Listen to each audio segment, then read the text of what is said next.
Today we're discussing 10 practical habits that you can start using right now to challenge perfectionism. These are small, actionable changes, but they can make a big difference to how you show up in your life. So let's get straight into the tips. The first tip I have is to highlight or write in books. This is something I never did as a child, partly because it was seen as defacing or devaluing the books, but also because I had the I have to get it right or I must preserve things mindset.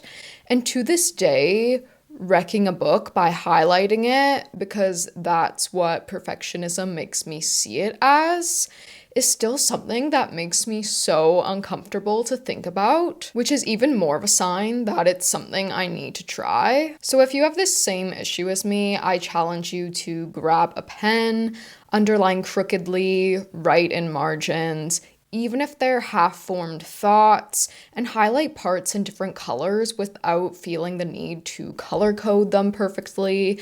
Even folding down the corners of the pages can really help with this mindset. Also, highlighting and writing in books can help you retain and learn information better, which is really more important than keeping all of your books in mint condition. It's why we read books in the first place, to learn and get something out of it. And highlighting them or making notes can really help with that. The next tip is to complete tasks only 80%. The key with this one is to implement it with things that don't necessarily matter in the big realm of things. Something that is for work or school, or that might upset your partner or a friend, I don't necessarily suggest that you do this with. Although you are a perfectionist, so your 80% is still going to be amazing, likely. But if there's something really small that there's no risk in doing this, I suggest you give it a shot. Some examples of this are sending a drafted text or not cleaning things 100%, like leaving your bed a bit untidy in the morning. I mean, if something is stained, you should definitely clean it. But I mean things that aren't going to make your life harder by not doing them. You can click publish on a blog post or social media caption without rereading it 10 times for typos.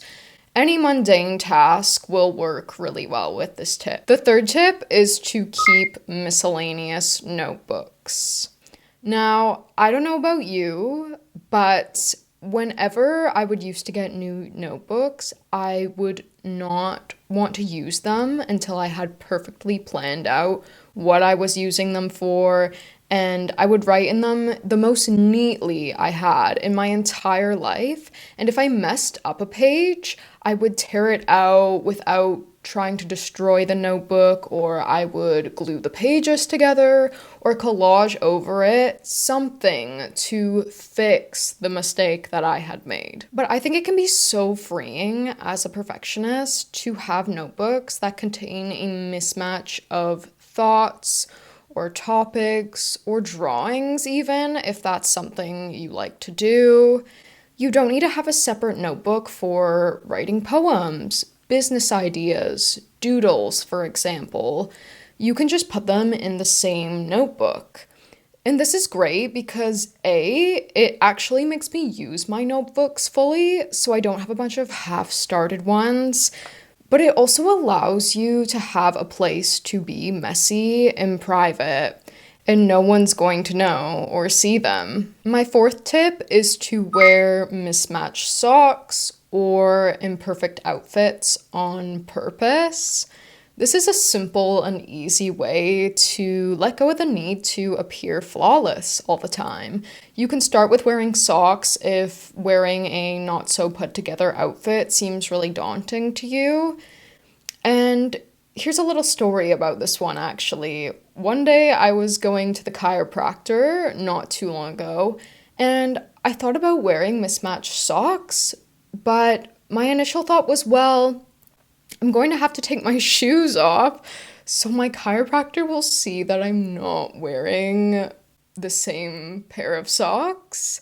So I should wait another day to do this, which sounds so stupid to say, but it's tips like this one and the highlighter one that have made me realize how perfectionism can creep into our lives in such small, everyday ways. And similarly, I've always just thought that, well, I like looking nice and put together every day.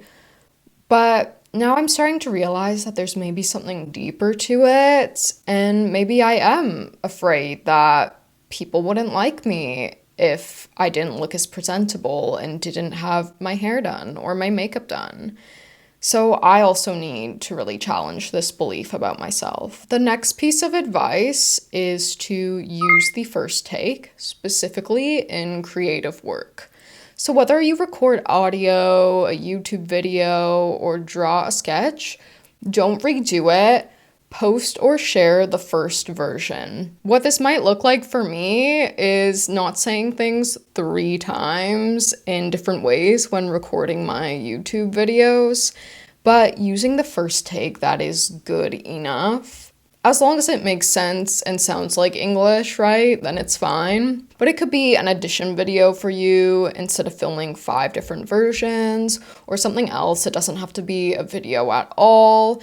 And also, if it's for an important edition that you care about doing well at, I'm not saying that you shouldn't try to put forward your best version, but also, is it really going to be that much better with another take? It's something worth asking yourself. The next tip is to try something that you know you'll be bad at. I don't know about you, but even the new things I try are often things that I think I will be good at. I don't know if I've ever tried something just because I was interested in it, but didn't know if I would be good at it. And enjoyment is often linked to your skill level, so it's fair to do this. But as perfectionist, I think it's important to actively try to challenge this mindset. So whatever the thing is to you that feels uncomfortable, scary, and like you'd be terrible at it, for me, it's sports, specifically more traditional team sports, or something I've never considered myself to be good at. You should definitely go do that thing. But for you, it might be singing, dancing, cooking, playing music, gardening even. It could be anything. This is a little like exposure therapy, if you will. My next piece of advice is to set a time limit for decisions. For example, you can set a 10-minute timer for where you're going to go for dinner.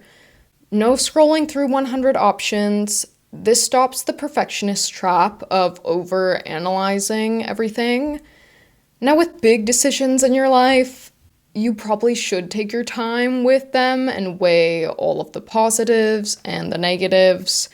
But something as simple as choosing where to grab food for a meal, you can go somewhere different and better next time if it isn't as good as you hoped. And the decisions where the cost is relatively low, there's not really much to lose. And the time you spent hemming and hawing, you could have been doing another activity that brings you way more joy than making a simple decision that's really not going to affect you in the long term. The 8th tip is to make good enough lists. Instead of making a really lengthy to-do list every day, create a checklist with 3 things that count as success as you do them, even if you manage to get nothing else done that you wanted to. This list could also even just be one thing, depending on how busy you are and what this time in your life calls for. As perfectionists, there's this tendency to either overexert ourselves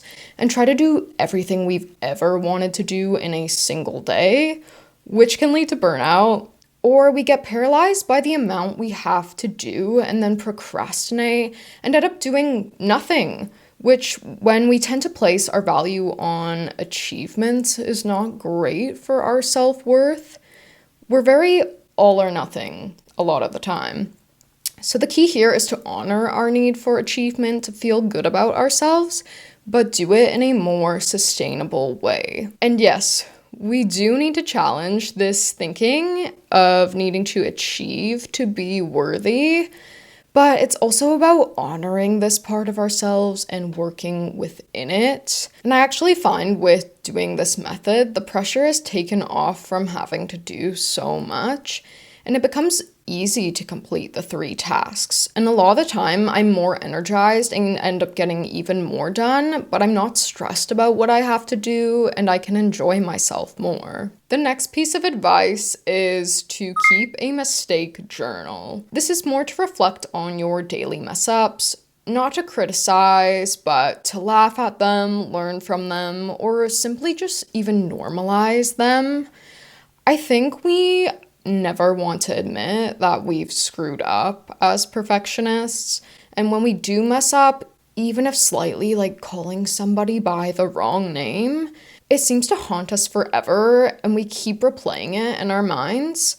And I think it can be freeing to draw attention to our mistakes so that we can let them go and not continue to use them against ourselves. My final tip for this video is to paint or draw a piece of art and then wreck it. For this tip, the idea is to make a beautiful drawing or painting as you normally would, and then once you feel like it's complete, do something to mess it up, like drawing a black streak through it, or if you made a really dark and moody painting, you can add a fun, bright and bold color. This activity can help you to be less precious about your work. And bonus for this one is that once you wreck the artwork, make it into something else. And I actually really love this concept because I think as perfectionists, we often want control and think that everything has to go exactly our way to work out well. But you could actually end up liking your new painting better than what you had before. And this happens a lot in life as well.